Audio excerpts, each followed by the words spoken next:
ang nag-deliver papunta sa bahay nila Pangulong Bongbong Marcos at Speaker Martin Romualdez mag-insert o magpasok ng 100 billion worth of projects sa BICAM. Sana po ay hindi nila ako mapatay bago ko mailabas ang lahat. Ginawa ko lang ang utos sa akin, pero ngayon, handa na akong harapin ang lahat.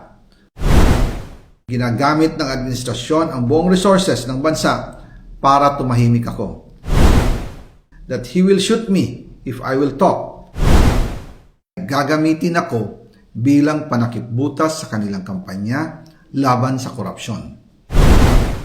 Hindi na ako mananahimik, ilalabas ko ang lahat ng katotohanan. May resibo, may ebidensya, at may pangalan.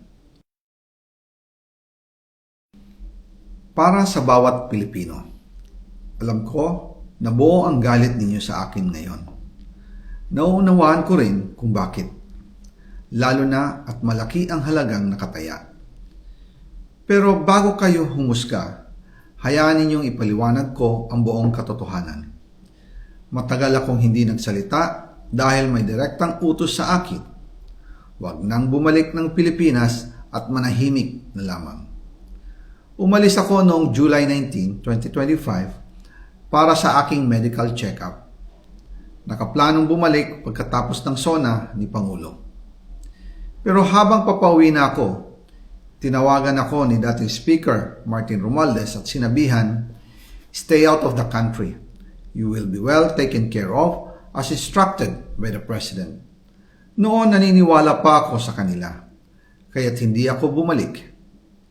Tumikom ang aking bibig, sumunod ako, pero ang hindi ko alam, ang ibig pala nilang sabihin sa aalagaan ka namin ay gagamitin ako bilang panakipbutas sa kanilang kampanya laban sa korupsyon.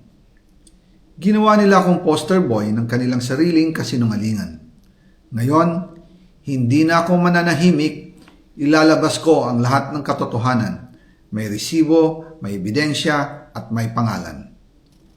Nagsimula ito nung tumawag si Sekmina Pangandaman sa akin nung nag-umpisa ang BICAM process last year, 2024. Ang sabi niya, katatapos lang ng meeting nila ni Pangulo at may instructions na mag-insert o magpasok ng 100 billion worth of projects sa BICAM. At sinabi pa ni Sekmina, you can confirm with Yusek Adrian Bersamin dahil magkasama sila sa meeting ni Pangulong BBM noong araw na yon. Tinawagan ko po agad si Yusek Adrian Bersamin at tinanong ko kung may instruction nga ba ang Pangulo na magpasok ng 100 billion during their meeting.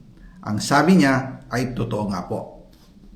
Right after our conversation, tinawagan ko po si dating Speaker Martin Romualdez at nireport ko ang instructions ng Presidente to insert the 100 billion projects. At sinabi niya sa akin, what the President wants, he gets. After ng ilang araw, nag-set po ng meeting si Sekmina Pangandaman at Yusek Adrian Bersamin sa amin ni dating Speaker Martin Romualdez sa Aguado Building in front of Gate 4 ng Malacanang at nandun din po si Yusek Jojo Cadiz. During the meeting, binigay po ni Yusek Adrian Bersamin ang listahan na worth 100 billion. Tinanong ko po si Yusek Adrian kung saan galing ang listahan. Ang sagot niya, galing kay PBBM mismo at binigay niya ito mula sa brown leather bag.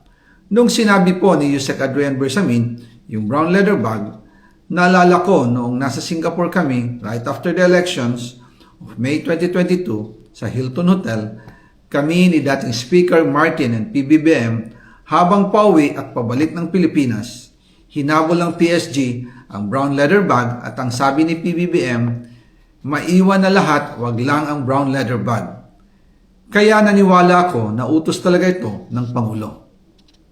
Pagkatapos ng ilang araw, I informed sina dating Speaker Martin Romualdez, Sekmina Pangandaman, Yusek Adrian Bersamin, and Yusek Jojo Cadiz na kung pwede 50 billion lang ang ipasok sa program funds dahil so sobra ang DPWH funds versus sa DepEd. In practice, hindi pwede na mas malaki ang budget ng DPWH kaysa edukasyon.